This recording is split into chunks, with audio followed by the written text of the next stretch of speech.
All right, Keith Flute time Thurman. I wake up and I read articles about him. Damn. Before I get into that, hit the thumbs up, subscribe to the channel, and tap that notification bell. That way you get updated when I drop the newest content like this. With that being said, let's get into the video. Man, how bad did Manny whoop your ass? Like, you were still crying about it 2 years later. If you don't know, if you're wondering why I'm bringing this up, I just read an article, actually 2 different articles, that said Keith Thurman was complaining that there was no drug testing in his fight against Manny Pacquiao, which is something he agreed to. He said Manny Pacquiao, spent his whole time in the Philippines training, and it felt like he had cement for hands. Well, with that being said, what are you trying to say, Keith? Are you trying to say that he was juicing? Because if that's what you're trying to say, and if you thought that was a possibility, then why would you be one of the main ones on board with no steroid testing, no PED testing? See, Keith, the fact of the matter is, if you really believed that, if you really had that concern, you would have made sure he was being tested. Unless you had a reason not to get tested. I'm just saying, it's mighty funny to me how you didn't want no testing going on as well, but now you're complaining still 2 years later that you got beat. Here's the bottom line, bro. You didn't look good against Lopez, and when you got in there with Manny, most people thought you were going to lose. You came off several injuries. You had ring rust.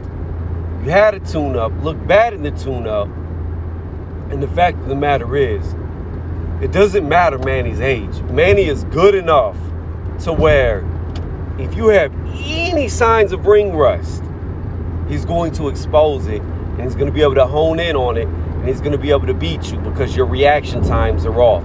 He's very fast, attacks from crazy angles, and that's what he did to you. You lost fair and square. You lost underneath the things that you agreed to. Things that were established ahead of time that you could have changed. So it's a bad look to see that you're still crying 2 years later. It's a bad look to see that you're willing to fight Terrence Crawford, but you'll take $10 million to do it. It's a bad look all the way around. At one point in time, people thought you were the top dog at welterweight, but those days have passed. And until you actually do something to put yourself back on top, all that crying is going to do is just get you lower and lower and lower on the bracket to where you just become null and void and people don't even think about you. Other than this picture right here, you playing the flute. With that being said, I'm going to close out with this. Was Manny Pacquiao on PEDs? I don't know. Maybe, maybe not. I doubt it. But at the end of the day, you're the one who agreed for no testing.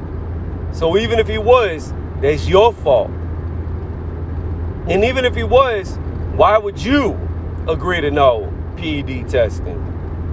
That's the real question. Why would you agree to it? Not worried about Manny. I'm worried about the guy who's been out for 2 years, who looked like crap in his last fight. And now you also don't want PED testing done. So it is what it is. You reap what you sow. I'm still waking up because I'm yawning. Let me know what y'all think about the video and hit up the comment section.